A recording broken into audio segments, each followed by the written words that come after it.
Bien, para continuar con este tema, yo le agradezco mucho al maestro Rodolfo de la Torre, director de Desarrollo Social con Equidad del CEI. El profesor es economista en el ITAM, tiene maestría en filosofía de la economía en Oxford y se ha especializado en temas de pobreza, desigualdad y desarrollo.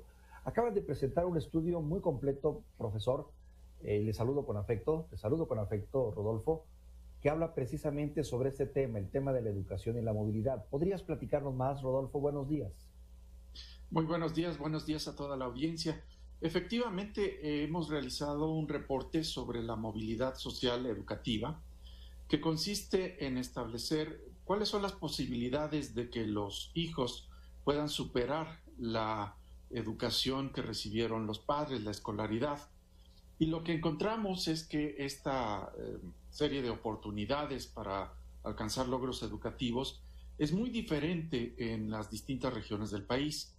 En el norte del país, por ejemplo, 26% de los que nacen en hogares con muy bajo nivel educativo permanecen en ese nivel de baja educación. Pero en el sur del país esta cifra aumenta hasta el 45%, lo que nos muestra que hay una distancia enorme en las posibilidades de superar la posición original de los padres. También en nuestro reporte hemos visto cómo la escuela pública tiene la mayor responsabilidad en la movilidad social, dado que pues representa prácticamente entre el 97 y el 99% de las posibilidades de mejorar la escolaridad que se tiene respecto a la de los padres. La escuela privada también tiene un papel relativamente pequeño por su cobertura, pero ya cuando examinamos los alumnos de la escuela pública y los de la escuela privada, si bien estos últimos tienen ligeramente un poco más de movilidad, las diferencias no son tan grandes. Y ahora, con lo que ustedes han mencionado al principio de esta sección, pues lo que observamos es que hay condiciones para que la desigualdad de oportunidades educativas aumente de una forma notable. Interesante, profesor. Me llama la atención esto, y yo sé, tal vez la respuesta sea obvia, pero me interesa que la puntualices, Rodolfo. ¿Es la educación, sigue siendo la educación en México una herramienta fundamental para poder crecer socialmente, crecer en lo económico, crecer en lo personal? ¿Sigue siendo o ya no lo es tanto? Porque yo recuerdo cuando se decía que tu hijo entre a la UNAM porque es garantía de que va a tener empleo para toda la vida. Bueno, pareciera ser que todo eso se ha trastocado, incluso ahora hasta en lo que respecta a la educación privada, pero tu respuesta es importante. Pues la educación sigue teniendo un papel fundamental, pero no podemos ya cifrar en ella esas expectativas de movilidad que quizás antes estaban concentradas en este factor. Cuenta muchísimo, por ejemplo, los elementos de salud, en particular los asociados a la primera infancia, y aquí en nuestro país pues tenemos una serie de limitaciones muy importantes de nuestro sistema de salud. Y luego, más adelante, tenemos el tema de la inserción en el mercado de trabajo.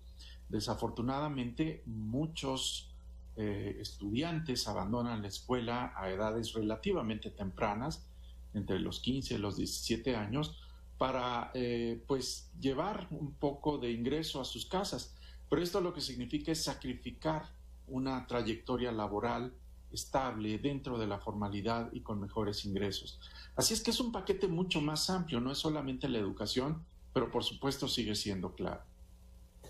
¿La educación es sinónimo también de ascenso social, ascenso económico, o también ya es un mito este comentario, Rodolfo? La educación tiene un, elemento de mejora en la condición social que presentan las personas, pero como mencionaba, ya hay otras circunstancias que están determinando hasta qué punto esta educación pues, puede convertirse en un mejor nivel de vida con cierta estabilidad y permanencia. Hay que mencionar que cuando se parten de condiciones del hogar sumamente adversas, aún con grandes esfuerzos y logrando niveles educativos importantes, se puede enfrentar un mercado de trabajo muy adverso. Y esto es algo muy importante porque, pues, para fortalecer la inserción de las personas a mejores condiciones de vida, hace falta intervenciones públicas por el lado de la salud, de la educación y del mercado de trabajo. Y esto lo que significa es dedicar más recursos justamente a la atención a la salud, a la mejora en la organización y el desempeño de las escuelas públicas y, por supuesto, a que se dé una capacitación para el trabajo de una forma más profunda y más extensa. Me gustaría también preguntarte, doctor, y sé que las comparaciones son odiosas, pero este estudio, los resultados de este estudio, que por favor necesito que me digas dónde leerlo y dónde seguirlo, ¿es similar a lo que ocurre en otras partes del mundo, en otros países, o es una realidad completamente diferente, Rodolfo? Hay forma de comparar algunos indicadores de movilidad social de nuestro país con el resto del mundo y desafortunadamente pues tenemos un país que en comparación con América Latina, por ejemplo, es de los menos móviles, es decir, de los que permite menos fluidez hacia estratos sociales más elevados a lo largo de la vida. Estamos, digamos, en el primer 20% de los países con menos movilidad social.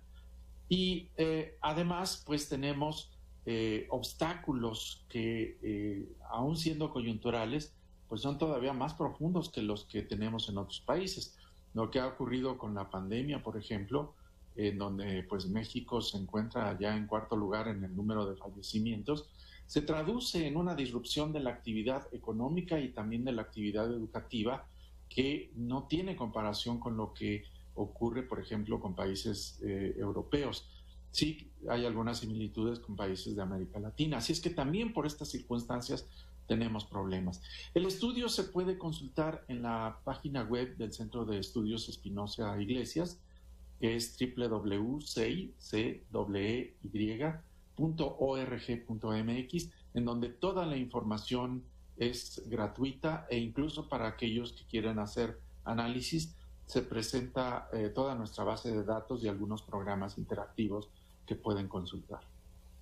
Te agradezco mucho esta colaboración, profesor, muy interesante porque habla de un problema fundamental que es el de la educación. Rápidamente, una última pregunta que tengo. Este problema de la pandemia y la manera como hemos estado estudiando en estos últimos meses, evidentemente no ha sido la ideal ni la idónea, pero ¿suma o resta? O sea, en tu balance, de tus primeros balances, ¿lo estamos haciendo bien o nos estamos quedando rezagados? Rodolfo, para terminar esta plática. Habría dos cuestiones. Uno, ¿es preferible a no tener alguna acción? Y en segundo lugar, de todas formas se van a presentar enormes desigualdades por las diferencias de acceso a una educación interactiva. Muy agradecido, Rodolfo, te agradezco esta conversación. Rodolfo de la Torre, director de Desarrollo Social con Equidad del Centro Espinosa Iglesias. Veremos el estudio y lo analizaremos con mucho interés. Gracias, profesor. Un gusto. Vamos contigo, Jimena.